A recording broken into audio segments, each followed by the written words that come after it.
Thank you. So I'm going to be talking about catalyzing regenerative opportunities. And some of this talk, some of you might recognize, but I'm going to take a deeper dive into some of the things we've discussed previously at the Thicket Forum.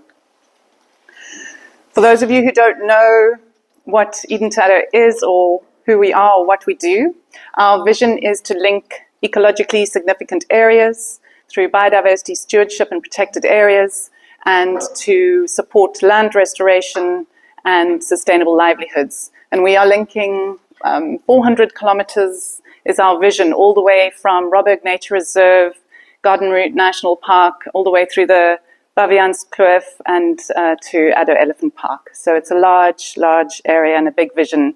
And they say that you should plant trees that you will never sit under the shade of.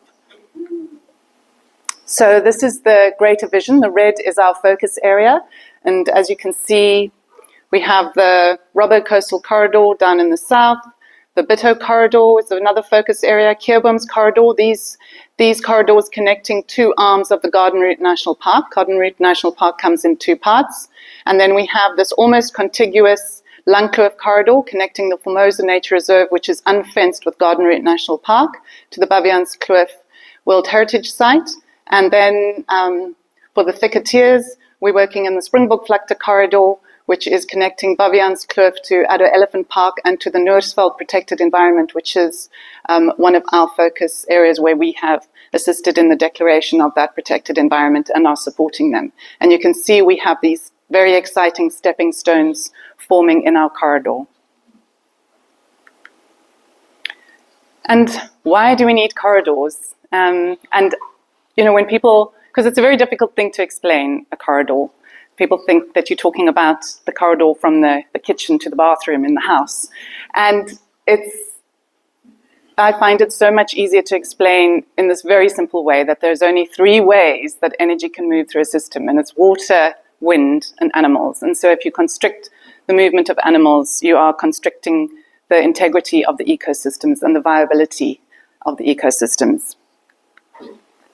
This was very exciting research done by two master's students who came from Wageningen University, and they looked at least cost path and circuit theory to see how specific mammals would move between protected areas. And so it really confirmed, I don't know what happened there. Now it's completely gone. Okay, it's back. It really confirmed for us. So this is the Springbokvlakte corridor, and the red are the areas that would most likely be used by mammals. It did focus only on mammals. So it was just really affirming and confirming, and shows also is useful for sand parks and for Cape Nature to see where are the places where animals would move. Because habitat fragmentation is critical in terms of its impact on biodiversity and ecosystem function. And some say it's even considered the major near-term threat. So just zooming in a little bit onto the Springbokvlakte corridor. This is Thicket. So it's a wonderful ecotone. It's Thicket, it's succulent karoo, there's Nama karoo, and there's fynbos as well up against the Baviaanskloof and in other scattered areas. So it's a really important ecotone of a whole lot of biomes, and has incredible biodiversity. And it's always important for us to see ourselves in that environment. We're just one thread in the web of life, and where do we fit into it? But I do like to zoom out to the greatly biodiverse planet Earth. And previously I've spoken about these planetary boundaries, and I just wanted to take a little bit of a deeper dive into these planetary boundaries. For those of you who don't know, we have this safe operating space. And anything that is in the red or orange means we are in overshoot. And this is from 2023. We have overshot 6 of the 9 planetary boundaries.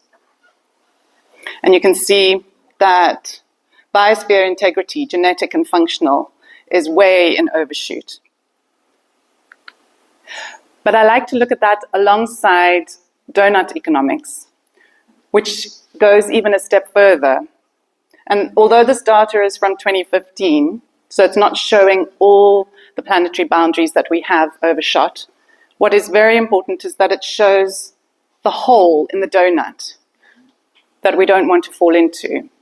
And that's how can we meet everyone's basic needs while not exceeding our planetary boundaries. So staying in the safe, sweet spot of the donut, where we meet everyone's needs, but we don't exceed our ecological limits. And this I found really interesting, is when we start looking at the various countries, and I don't know if you're able to see it, because the writing's quite small, but you can see United States, Canada, Australia, they are meeting the needs of most of the people, but at great expense to the planet. They're overshooting most of the planetary boundaries. And then you have Costa Rica over here, and their government paid people for ecosystem services. So they're meeting the needs of the people within the means of a living planet. And South Africa, we're somewhere here in the middle with Botswana. So we're at least not nearly as bad in terms of exceeding our ecological limits as United States, Canada, and Australia. So to take a little bit of a closer look, and this data is from 2011, so old and therefore, it would need to be updated. And I know it's quite tenuous at the moment to compare South Africa and United States, but I think it's quite interesting. So you can see a lot of people are falling into the hole of the donut. But we are doing much better in terms of not overshooting our ecological limits, whereas the United States is doing much better in terms of meeting people's needs, but at what expense to the rest of us? And Australia, they're even worse in terms of their ecological limits, but they're meeting all the needs of the people, and we are not. And when I say needs of the people, it's things from education to sanitation to access to energy, nutrition, etc., etc. And this article was from last week on World Hunger Day in Daily Maverick. And they kept talking about the Eastern Cape and how children are dying of malnutrition in rural and peri-rural areas or peri-urban areas. So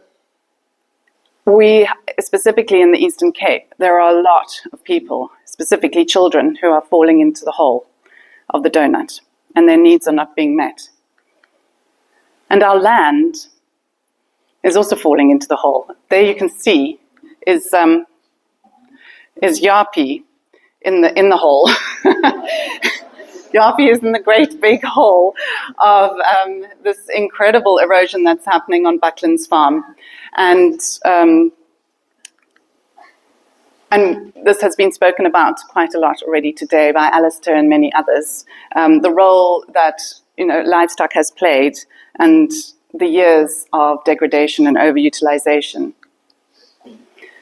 And this was Thicket. And so is this on the koppies. In fact, the farmer Hannes Horn talks about a family story where there was a bosman who lived on one of these koppies.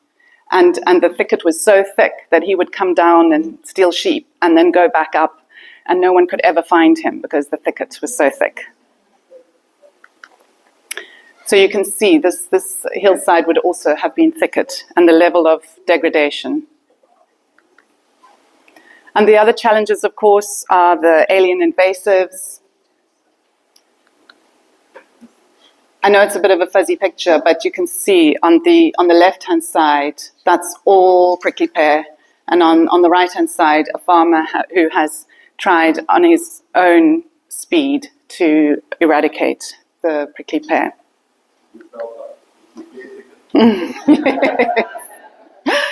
And the jointed cactus is a huge problem. Many of the cacti, as you know, are. So it was really interesting when a questionnaire was sent out to landowners involved in biodiversity stewardship, from protected environments to nature reserves, on what their actual needs were. And I found it very interesting that invasive alien control and fault recovery were the 2 at the top. So, and other things like really wanting information and advice about the biodiversity on their site, assistance with tax rebates, biosecurity within the Fynbos biome, and then assistance with raising awareness about biodiversity and wildlife-friendly farming with neighbours and weather stations. So those were their needs. And we really, as Eden to Addo, are looking to how can we catalyse these opportunities for farmers, for landowners? How can we be of support? How can we open up and link them to opportunities? And this was an exciting project. From speaking at the Cape Floristic region knowledge exchange, I met up with these guys, the Greater Stellenbosch Trust, and because I spoke about how we needed a green army for alien clearing, and they said, we can provide you with an army. Well, not quite, but so yeah, it was just this incredible connection that was made, and basically they have to employ 1,000 people over 10 months, and they are paid directly into their bank accounts. They have to be South African, and there's quite a lot of admin, and poor Brian has to deal with quite a lot of that admin, but it was an incredible opportunity. And we were able to, the farmers employed, but of course they were paid directly through the Social Employment Fund and the IDC. On Bucklands, they employed 17 people with land restoration, and on Kleinput, they employed 25 people, most of them women, well, half of them. And Brian provided useful maps to see where the real problem areas were with prickly pear. Unfortunately, we couldn't focus on the prickly pear because of the timing, and the prickly pear was in fruit. So they focused on jointed cactus, and a map on Bucklands on exactly where the real erosion issues were. So that's another kind of support we can provide to landowners. And on Kleinput, they got training and herbicide application, and then they got stuck into getting rid of as much jointed cactus as possible, and we linked them with free herbicide with DFFE. On Bucklands, they produced these ponds to return moisture content to the soil and allow vegetation seed to take place. So, yeah, tens of thousands of ponds these guys created in less than 3 months. And these little valakis as well, hundreds of them in erosion areas. So just to show you, the kind of scale and the size of the ponds, and those ones already have some water in them. And a beautiful picture of the ponds holding water. And then you can see on the left, those are very new ponds, and on the right, those ones have been there a couple of years, and you can see the vegetation grow. These are all these round areas are ponds, and the vegetation has taken root. And how have these lives been changed of these men? And I'm going to let Hannes speak in his own words. They were seeing turned out the whole town together, seeing gospel songs and full blood. It was so easy, good songs, beautiful. These people got they've got now not only help but dignity. They've got a job, and they've got income, and they can look after their family, all of them for family, all of them for family. You restoring dignity.